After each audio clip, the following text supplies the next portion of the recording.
The rain fell hard on the ruins of Geneva.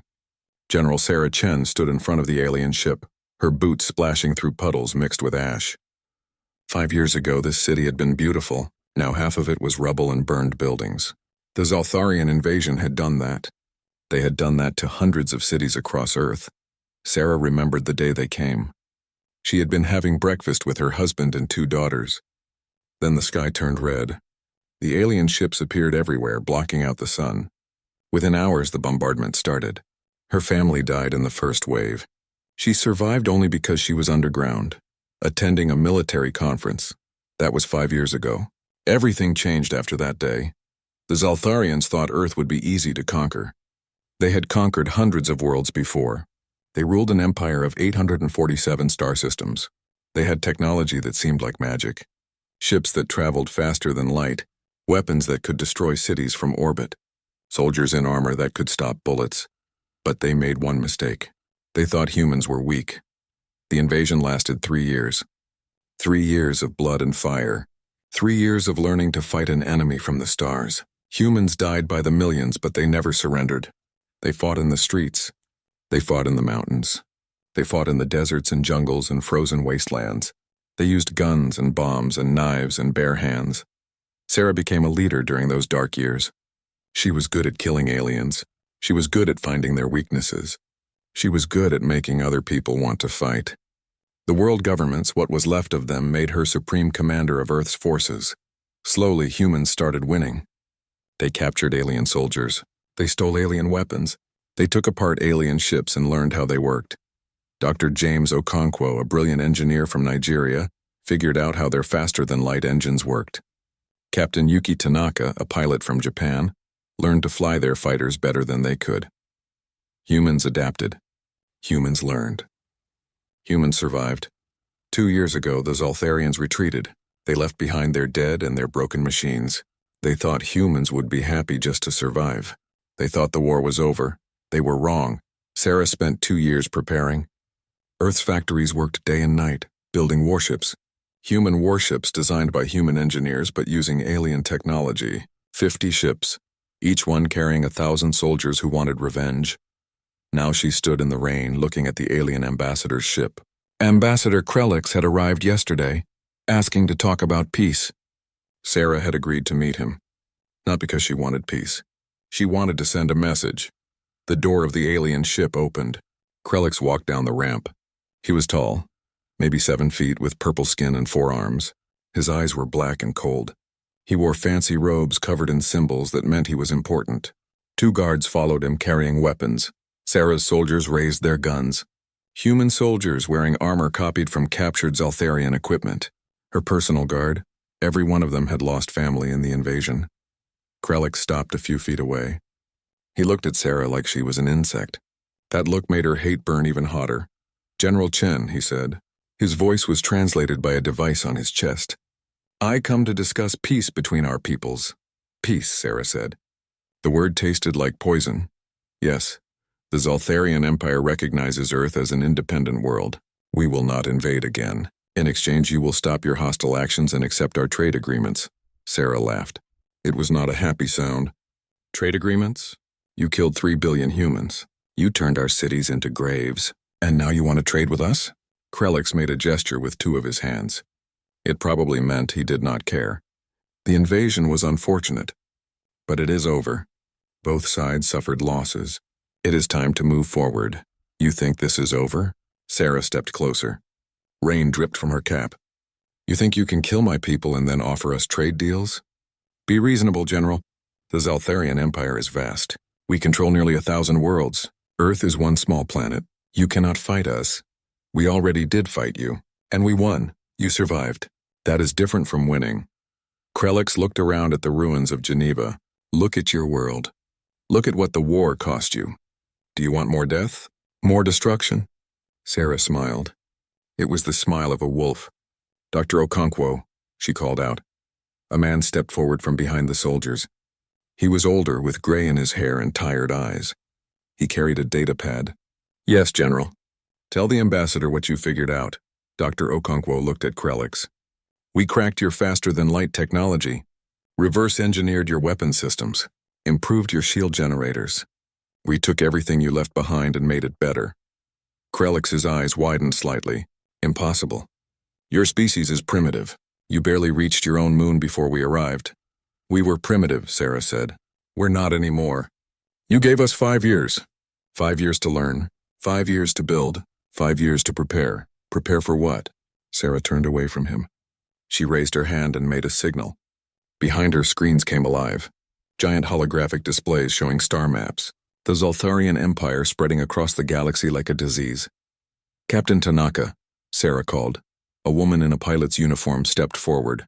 General, tell the ambassador about the First Fleet. 50 warships fully armed and crewed. Another 100 ships under construction. We will be ready to launch in 1 week. Krellix's skin changed color, turning darker. You would not dare attack the Empire. We have thousands of ships. Millions of soldiers. You had thousands of ships when you came here, Sarah said. It did not help you. She walked up to Krellix until she was right in front of him. He was much taller, but somehow she seemed bigger. The fury in her eyes made him step back. You came to Earth thinking we were weak.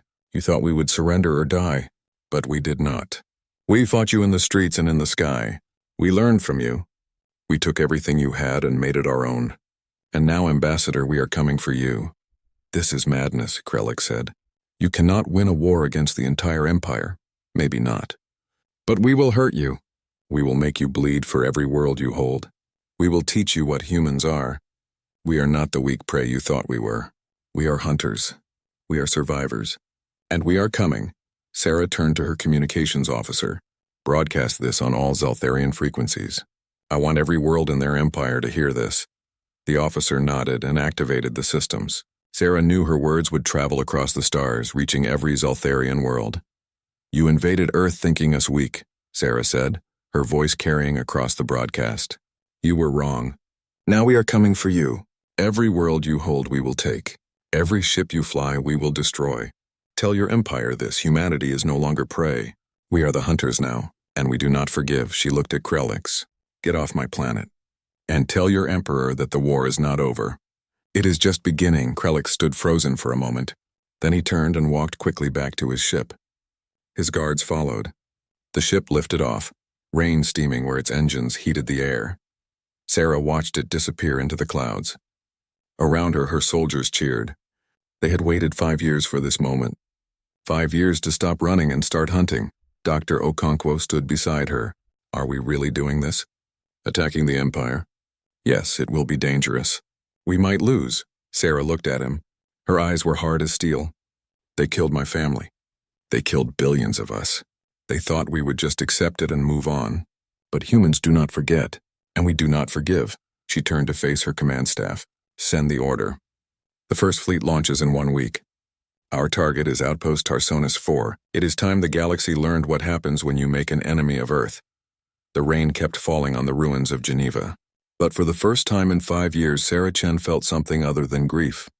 She felt purpose. She felt fury, and she felt ready for war. The human fleet hung in space like a pack of wolves waiting to strike. 50 warships, each one built from rage and determination. General Sarah Chen stood on the bridge of the UES Retribution, the flagship. Through the window, she could see stars that no human had visited before today. 6 months had passed since she sent Ambassador Krellix running. 6 months of preparation and planning. Now, finally, the moment had arrived. Status report, Sarah said. Captain Tanaka checked her displays. All ships ready, General. We are in position above Tarsonis IV. The planet is not aware of our presence yet. Sarah looked at the planet below. Tarsonis IV was a small world, mostly purple and green. 3 million Ztharians lived there. It had served as a staging ground for the Earth invasion. Ships had launched from here carrying soldiers who would kill humans. Now those soldiers were about to learn what revenge felt like. Any defense forces? Sarah asked. Minimal. 10 patrol ships, 1 orbital station.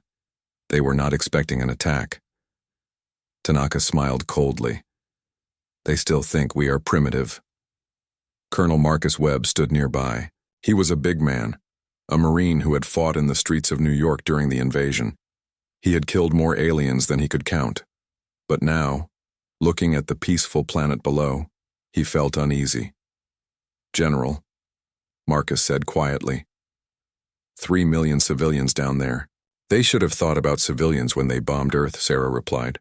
Her voice was ice. "We will be no better than them if we—" "We are not better than them, Colonel. We are survivors. We are the ones who won." Sarah turned to him. "They made the rules when they came to Earth. No mercy, no surrender, total war. I am just following their example." Marcus wanted to argue, but he knew it would not matter. Sarah had changed during the war. They all had. The woman who once negotiated peace in Africa was gone. In her place was a warrior who understood only one language: violence. "All ships," Sarah spoke into the communication system. "Begin the attack. Show no mercy." The human fleet opened fire. Energy weapons, copied from Ztharian designs but improved by human engineers, lanced down from space. The orbital station exploded first, breaking apart in a ball of fire. The patrol ships tried to run, but human fighters were faster. One by one, they were destroyed. Then the bombardment of the planet began. Cities burned.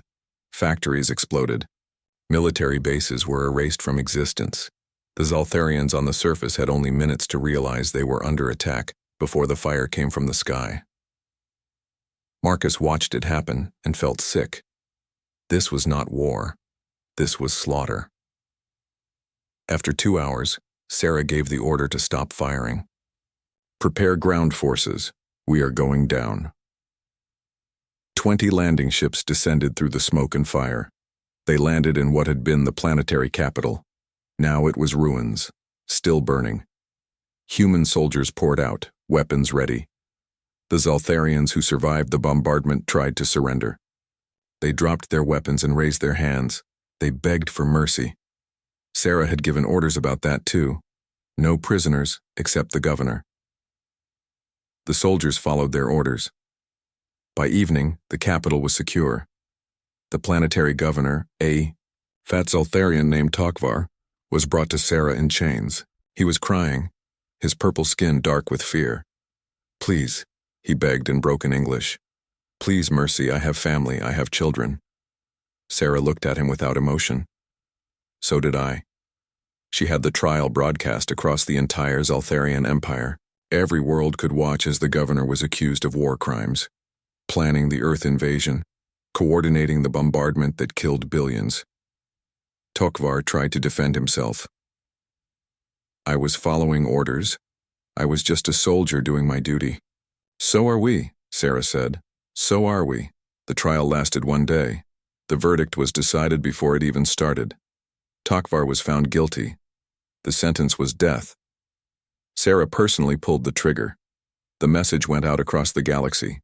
The humans were not playing by civilized rules. They were fighting the way the Ztharians had taught them to fight. Total war. No mercy. On 17 other Ztharian worlds, people watched the broadcast and felt fear for the first time in centuries. The Ztharian Empire had not known defeat in 3,000 years. Now, a primitive species from a backwater planet was burning their worlds. In the imperial capital, the military commanders argued about what to do.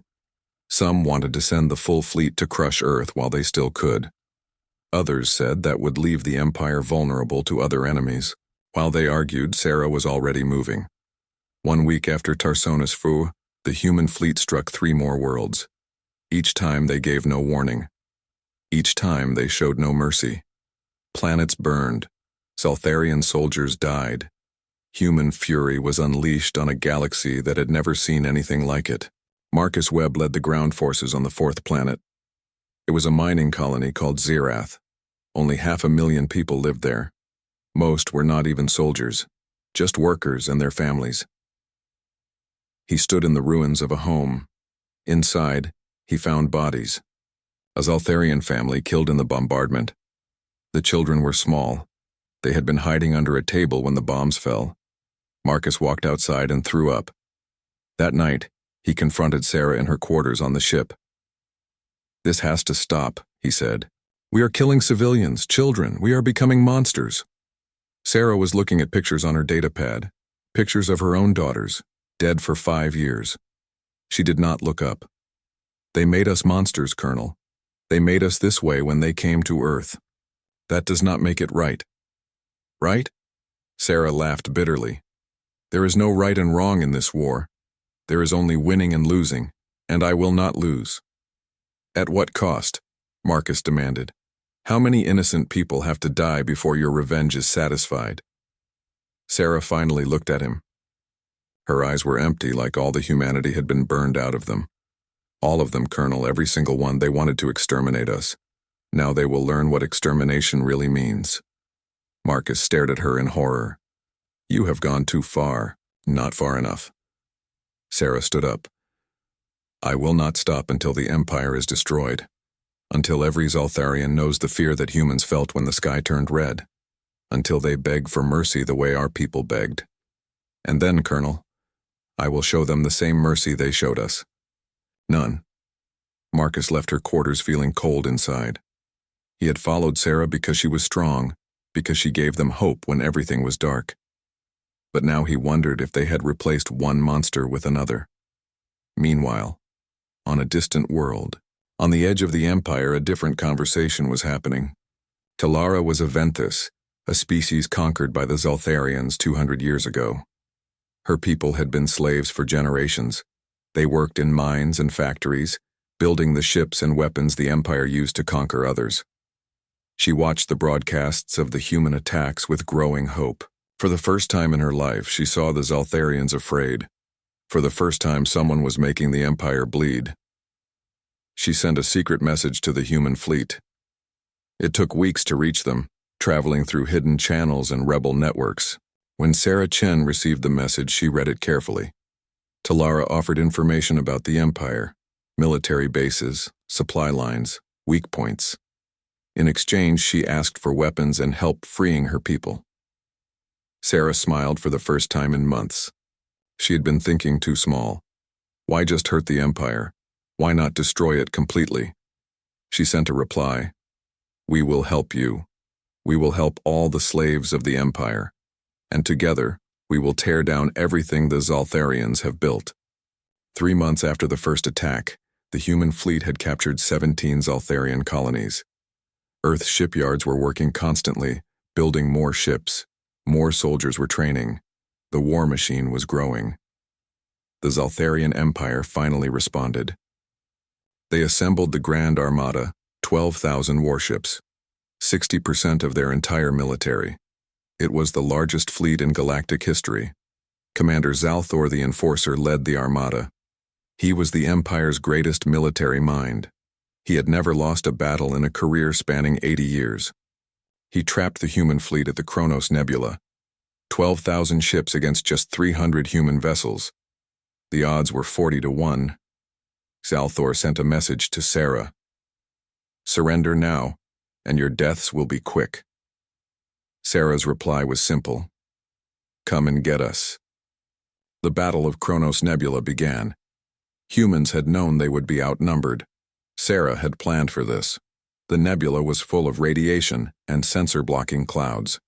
She had spent weeks preparing the battlefield. The Ztharian ships charged in, confident of victory.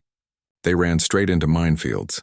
Thousands of mines hidden in the clouds exploded all at once. 2,000 ships died in the first 5 minutes. Then human ships attacked from hiding. Small, fast vessels using the nebula as cover. They struck and disappeared before the Ztharians could respond. The battle lasted 14 hours. It was brutal and bloody. Space filled with burning ships and dying soldiers. When it ended, 4,000 Ztharian ships were destroyed or crippled. Zthar's mighty armada was broken, but the humans had paid a price too.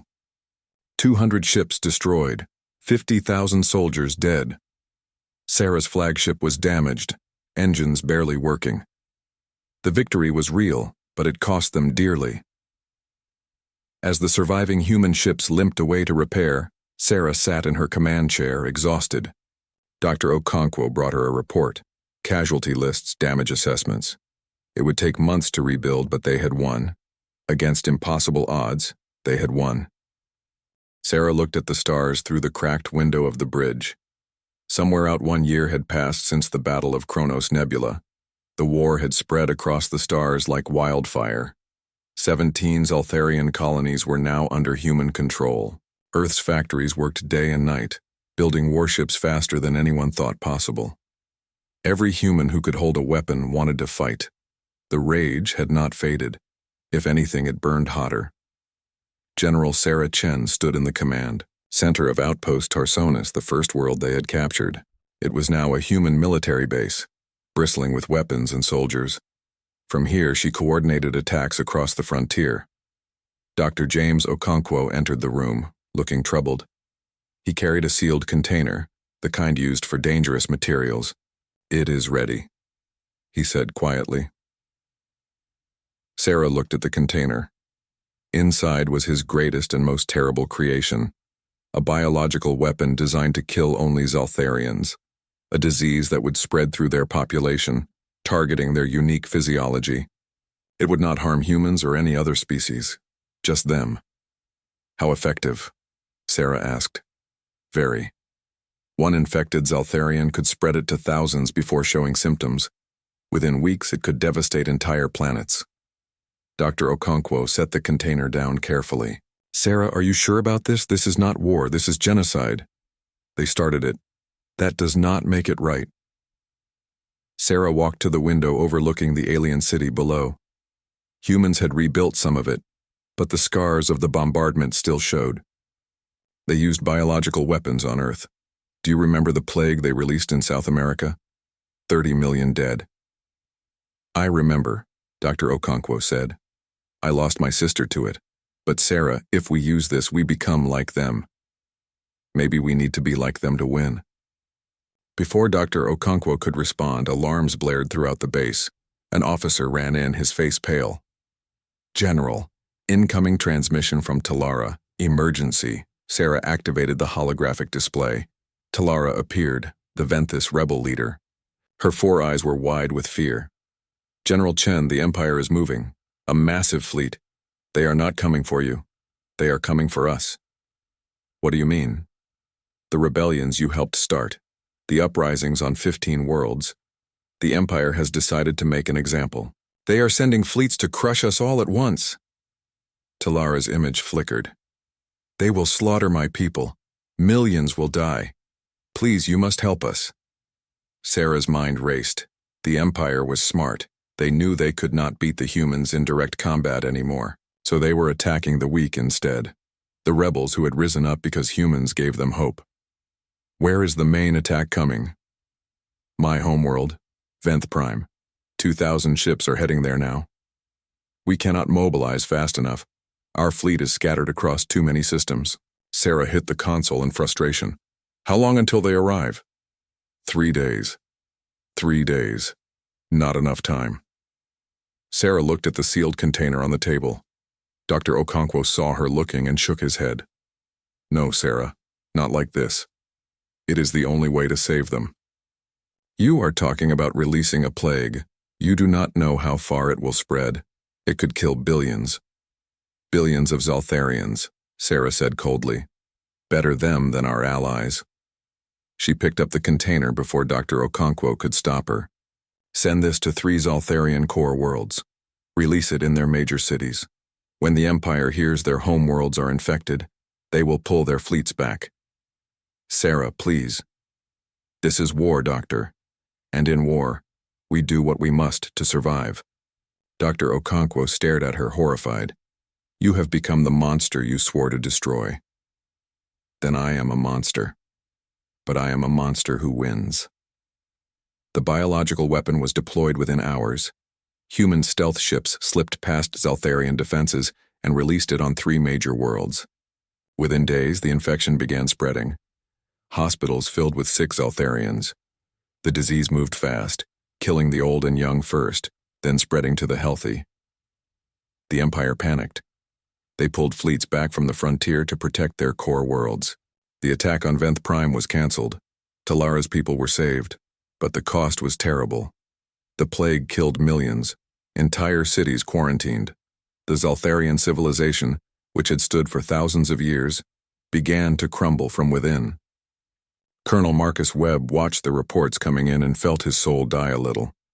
He had been a soldier his whole life. He had killed enemy combatants in battle. But this was different.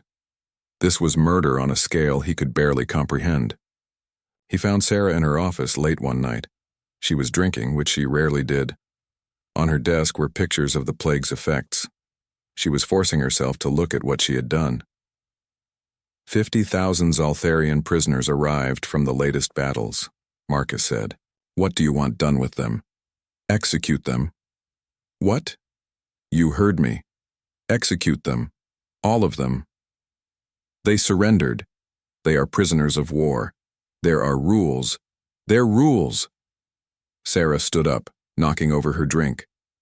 The rules they broke when they came to Earth. The rules they ignored when they slaughtered our people.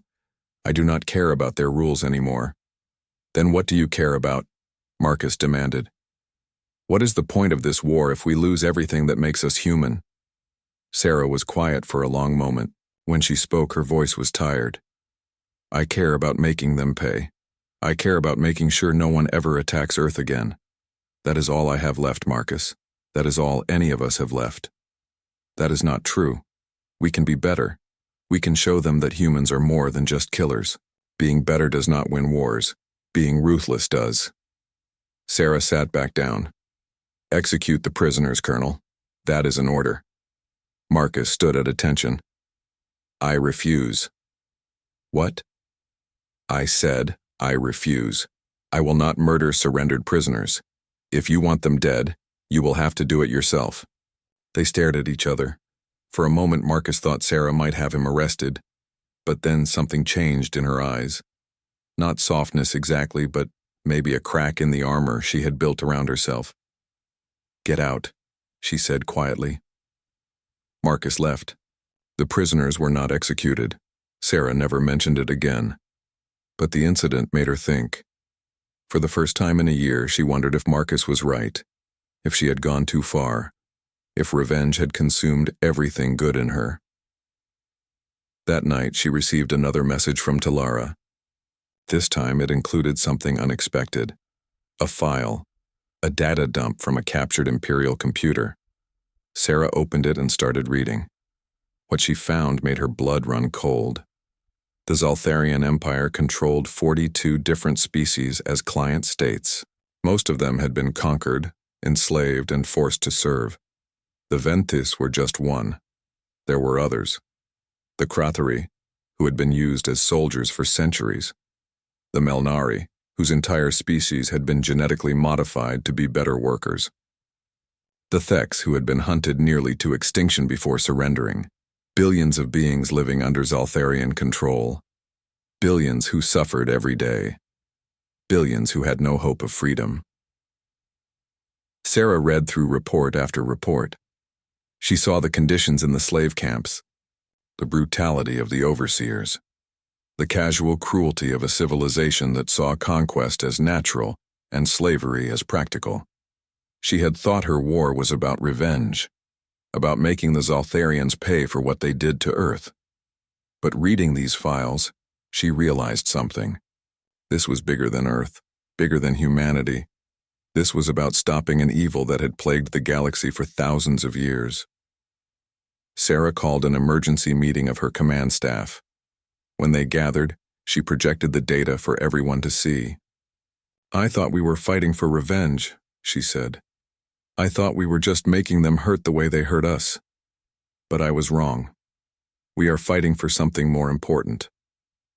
She showed them images of the slave camps, the conquered worlds, the suffering billions. The Ztharian Empire is not just our enemy, it is everyone's enemy. For 3,000 years they have conquered and enslaved. They have crushed any species that resisted. They have built their civilization on the suffering of others. Captain Tanaka spoke up. What are you saying, General? I am saying our mission has changed. We are not just destroying the Empire for revenge. We are tearing it down to free everyone it has enslaved. We are liberating the galaxy. Dr. Okonkwo looked surprised. That is quite a change from genocide. Sarah had the grace to look ashamed. I know.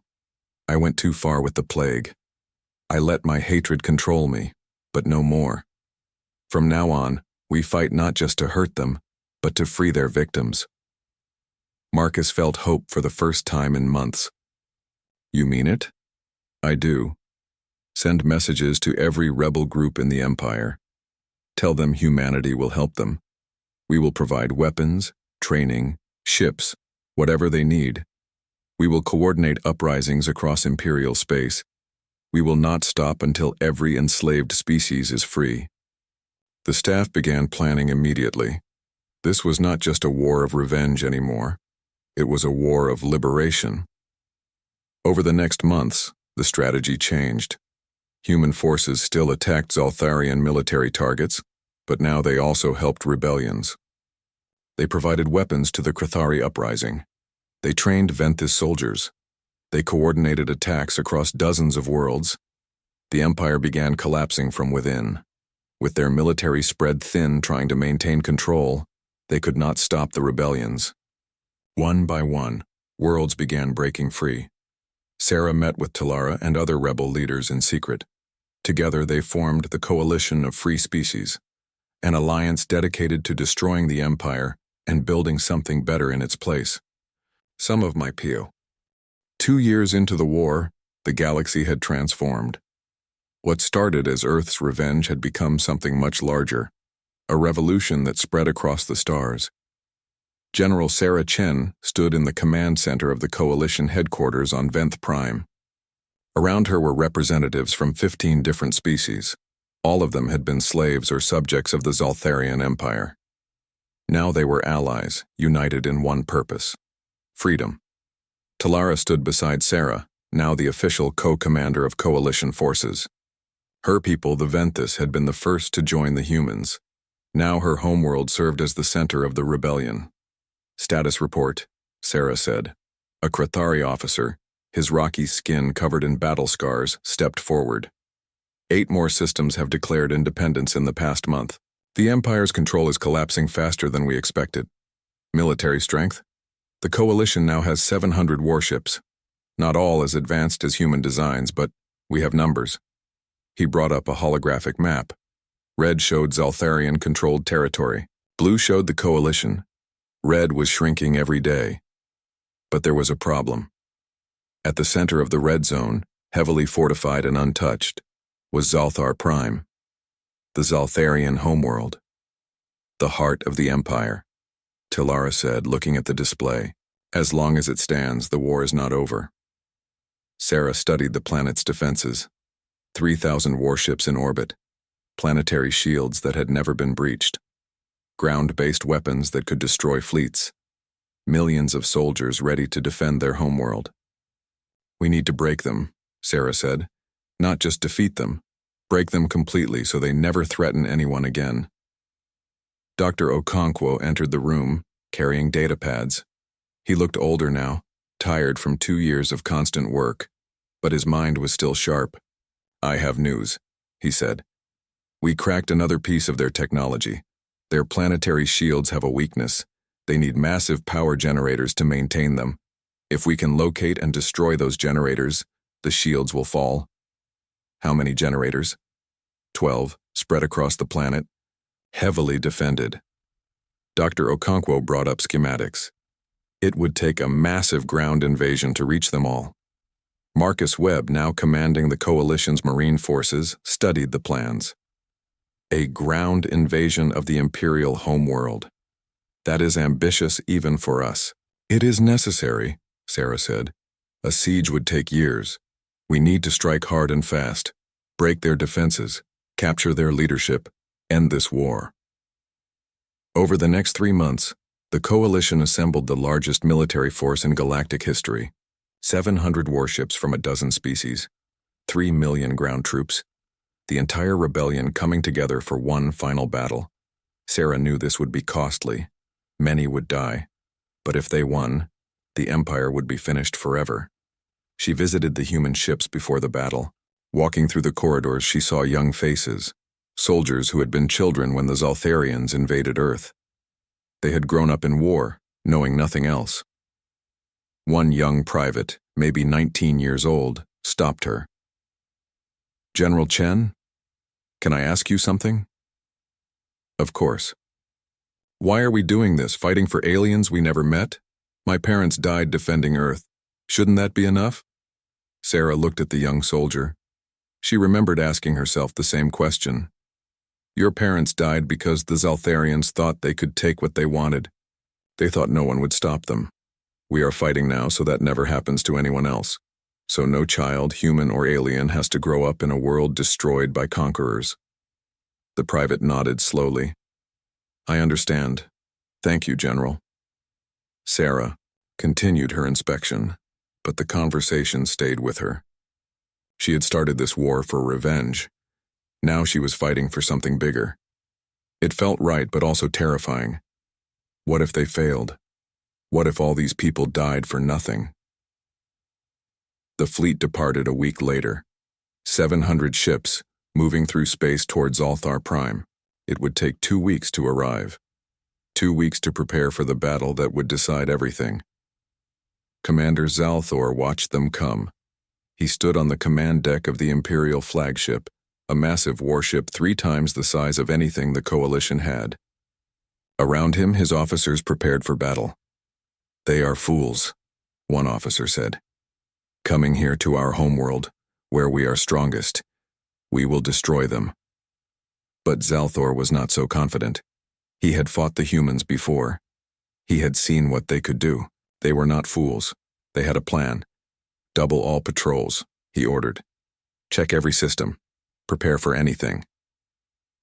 The Coalition fleet arrived at the edge of the Zthar system. Sarah gathered her commanders for final orders. The plan is simple, she said, bringing up the tactical display. We hit them with everything we have. The human fleet will engage their main force in orbit. While they are distracted, Coalition ships will slip through and drop ground forces at the 12 generator sites. They will see us coming, Aventhus captain objected. Their sensors are too good. That is why we have a distraction. Sarah smiled grimly. Dr. Okonkwo has built something special. Dr. Okonkwo activated a hologram showing a massive bomb. This is a quantum destabilizer. If detonated near the planet, it will disrupt all electronic systems for approximately 3 hours. Sensors, communications, shields, all of it will go down. Will it affect our ships too? Talara asked. Yes, which is why we need to move fast, drop the ground forces, then get out before the effect wears off. It was a desperate plan, risky, but it might work. The battle began at dawn on Zthar Prime. The human fleet charged forward, all guns firing. The Ztharian defense force met them with overwhelming power. Space lit up with weapons fire. Ships exploded. Thousands died in the first few minutes. Sarah watched from her flagship, the UES Indomitable, Earth's newest and most powerful warship. Around her, the bridge crew worked frantically, coordinating the attack. Deploy the destabilizer, she ordered. A small ship, piloted by volunteers, raced toward the planet. Ztharian fighters pursued it, firing constantly. The ship took hit after hit but kept going. At the last moment, just before it was destroyed, the pilot activated the device. A wave of energy exploded outward. Every electronic system within 1,000,000 miles went dark. Now, Sarah shouted. All ground forces go. 300 landing ships, engines dead but momentum carrying them forward, fell toward the planet. They crashed through the atmosphere, landing zones scattered across the surface. Marcus Webb led the assault on Generator Site 1. His ship hit the ground hard, throwing everyone forward. But they were trained for this. Marines poured out, weapons ready. Ztharian soldiers were everywhere, confused by the loss of their equipment. They fought with backup weapons and hand-to-hand combat. It was brutal. No fancy technology, just soldiers killing each other in the most primitive ways. Marcus led his team through enemy fire, pushing toward the generator building. They lost people with every step. Good soldiers, brave people, dying to reach that building. They made it inside. The generator was massive, humming with power even while the shields were down. Marcus planted charges while his team held off counterattacks. Fire in the hole, he shouted. The explosion tore through the building. Generator Site 1 went dark. Across the planet, similar battles played out. 11 more teams fighting to destroy 11 more generators. Some succeeded. Others were wiped out, but enough made it through. After 3 hours, 9 of the 12 generators were destroyed. The planetary shields flickered and failed. In orbit, the battle raged on. Sarah's fleet was taking heavy casualties, but they held the line. When the shields fell, she ordered the final assault. All ships target the surface installations. Destroy their planetary defenses. The bombardment began. Weapons platforms that had defended Zthar Prime for centuries exploded under human fire. The planet's defenses crumbled. Commander Zalthor watched his world burn and knew they had lost. The Empire was finished. Everything his people had built over 3,000 years was coming apart. He could surrender, save the lives of his remaining soldiers, or he could fight to the end. He chose to fight. All ships, final charge. Take as many of them with us as we can. The Zaltharian fleet threw itself at the coalition forces in a desperate suicidal attack. They fought with the fury of a dying empire. In the chaos, Zalthor's flagship rammed a human cruiser, destroying both ships. The battle lasted 3 months. Not 3 hours, but 3 months of grinding, brutal warfare. The coalition slowly fought their way across Zthar Prime, city by city, street by street. The Zaltharians had nowhere to retreat. This was their home. They fought for every building, every block. Marcus led the final push to the Imperial Palace. By now, his forces were exhausted, running on nothing but determination. They had come too far to stop. The palace was a fortress, but it fell like everything else. Room by room, they cleared it. Finally, Marcus and his team reached the throne room. The Imperial Council was there, surrounded by the last of their guards. They had nowhere left to run. "Surrender," Marcus said, his weapon pointed at them. "The war is over." The eldest council member, a female named Zelmora, looked at him with hatred. "You have destroyed our civilization, killed millions of our people, and you call this liberation?" "We call it justice," Marcus replied. "Now surrender or die here." They chose to live. One by one, they laid down their weapons. When Sarah received the news, she was in her command ship, overseeing the final cleanup operations. The message was simple. The Imperial Palace is secure. The Council is captured. She had dreamed of this 3 months after the fall of Zthar Prime. Representatives from 42 different species gathered in the ruins of the Imperial Palace. They came to decide the future of the galaxy. General Sarah Chen stood at the window of her temporary quarters, looking out over the city. Reconstruction had begun, but the scars remained. Burned buildings, empty streets, a civilization brought to its knees. She wondered if this was victory or just another kind of defeat. "General," Talara entered without knocking. They were beyond formalities now, after everything they had been through together. "The trial is about to begin." Sarah turned from the window. "Is everyone ready?" "Yes. Broadcasters from every world in the galaxy will carry it live. Everyone will see justice done today." They walked together through the palace corridors. Human and Ventus soldiers stood guard side by side, symbols of the new order they were trying to build. The throne room had been converted into a courtroom. Seats for thousands of spectators lined the walls. Cameras and broadcasting equipment filled every corner. The galaxy was watching. The Imperial Council sat in the accused section wearing simple gray clothes instead of their elaborate robes. They looked small somehow, without their power and authority. A Krathari judge, chosen for his reputation for fairness, presided over the court. Representatives from every coalition species served as jury. This was not just a human trial. It was a galactic one. Sarah sat in the front row between Marcus Webb and Dr. Okonkwo. She would testify later, but first, the evidence would be presented. For 3 days, the trial continued. Evidence of slavery, genocide, conquest, testimony from survivors of 100 different worlds, stories of suffering that lasted generations. The council members tried to defend themselves. They said they were following tradition, that conquest was the natural order of things, that the strong should rule the weak. Their words fell flat. The galaxy had changed. No one believed that anymore. On the 4th day, Sarah was called to testify. She walked to the stand, aware that billions watched her. "General Chen," the judge said, "you have led the coalition to victory. Tell us, What do you believe should happen to the accused? Sarah looked at the council members. For 7 years she had dreamed of this moment. She had imagined killing them all, slowly, making them suffer as her people had suffered. But now, standing here, she felt only exhaustion. They should be punished according to the law, she said. Not my law or human law, but the law this court establishes. A law that applies to everyone, powerful or weak. Even though they destroyed your world, killed billions of your people? Especially because of that, Sarah replied. Because if we become like them, if we ignore justice for revenge, then we are no better. We will just create another empire of cruelty. The council was found guilty. The sentences were harsh but not cruel. Life imprisonment, their personal wealth distributed to victims of their conquests, and a lifetime of watching the new galaxy they had tried to prevent. When the verdict was announced, the crowd erupted.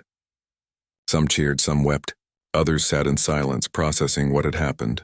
Sarah felt nothing, just emptiness where her rage had been. That evening, the coalition leaders met to discuss the future. The empire was gone, but what would replace it? Some propose we establish a new government, Talara said, addressing the assembly. A coalition of species working together. Who would lead it? Asked a Melnari representative. The humans. They have the strongest military. No, Sarah said firmly. Humanity will not rule the galaxy. We fought to end empire, not create a new one. Then what do you propose? Sarah stood and walked to the center of the room.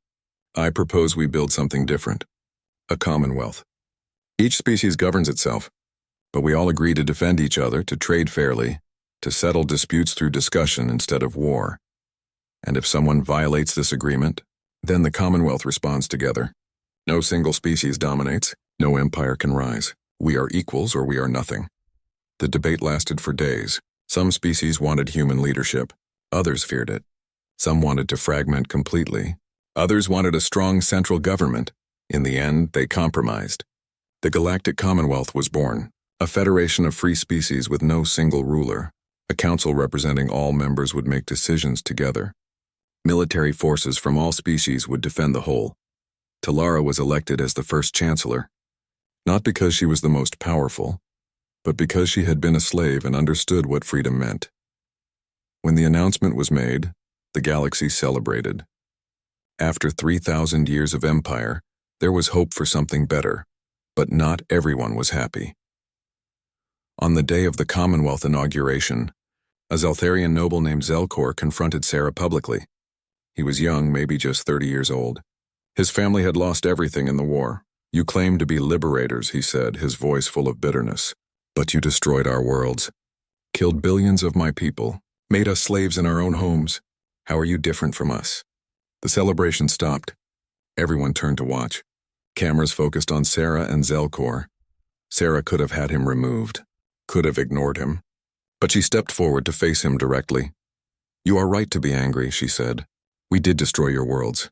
We did kill your people, and I carry that burden every day. Then how can you claim to be better than us? Because we stopped, Sarah said simply. Your empire conquered for 3,000 years. You enslaved entire species. You built your civilization on suffering and called it tradition. When we had the power to do the same, we chose differently. You chose revenge. At first, yes. Sarah's voice grew stronger. When you came to Earth, when you killed my family and billions of my people, I wanted nothing but revenge. I wanted to burn every Zeltharian world. I wanted to make you suffer as we had suffered. She paused, looking not just at Zelkor, but at all the cameras, all the billions watching. But revenge is not justice. Revenge is just another kind of conquest. So we chose something harder. We chose to stop. To build instead of destroy. To create laws that protect everyone, even our enemies. Pretty words, Zelkor spat. But they do not bring back the dead. No, Sarah agreed. Nothing brings back the dead. Not revenge, not justice, not all the wars in the galaxy. The dead are gone, but the living remain, and we owe it to them to build something better than what came before. She looked directly at Zelkor. You invaded Earth thinking us weak, thinking we would surrender or die. You learned we were neither weak nor willing to accept conquest. Now we have conquered you, and here is the difference between your empire and our commonwealth. When we won, we gave you a choice. A choice? To join us as equals. To help build a galaxy where no one suffers conquest again, or to remain bitter and alone, clinging to dreams of an empire that will never return. Sarah's voice carried across the assembly hall, broadcast to every world in the galaxy. The choice is yours.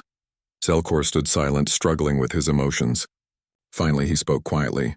I do not forgive you. I do not ask you to. I just ask you to think about what kind of galaxy you want to live in. One ruled by strength and conquest? Or one ruled by law and cooperation? Zelkor turned and walked away. Sarah did not know if he would choose the Commonwealth or choose bitterness, but she had given him the choice, which was more than his empire ever gave anyone. The inauguration continued. Talara took her oath of office as Chancellor. Representatives from 42 species pledged to uphold the Commonwealth Charter. It was a moment of hope, fragile but real. When the ceremony ended, Sarah found Marcus and Dr. Okonkwo waiting for her. That was quite a speech, Marcus said. The old Sarah would have just shot him. The old Sarah died somewhere between revenge and responsibility, she replied. I do not know who I am anymore. You are the person who saved the galaxy, Dr. Okonkwo said. I am the person who destroyed half the galaxy to save the other half. Sarah looked at her hands, remembering all the blood on them. I am a monster who chose to stop being a monster. I do not know if that is enough. It is enough, Talara said, joining them, because you gave us a chance. A chance to be free, a chance to build something better. That is more than enough. Sarah allowed herself a small smile. What happens now? Now we work. Building a government is harder than destroying an empire. We will need help. I am a soldier, not a politician. We need soldiers too. The galaxy is not safe yet. There are threats beyond our borders, pirates, rogue states, unknown dangers. Talara looked at Sarah seriously. Will you lead the Commonwealth Defense Fleet? Protect what we have built? Sarah thought about it. She was tired. So tired of war and death and carrying the weight of billions on her shoulders. She wanted to rest, but rest would come later. The galaxy needed defenders, and Sarah Chen had spent 7 years learning to defend. Yes, she said, I will lead your fleet. But on one condition. What condition? No more revenge. We defend, we protect, but we do not conquer ever, agreed. 5 years passed. The Commonwealth grew and prospered. More species joined. Trade flourished. The scars of war began to heal, though they would never fully disappear. Sarah, now Admiral of the Commonwealth Defense Fleet, commanded from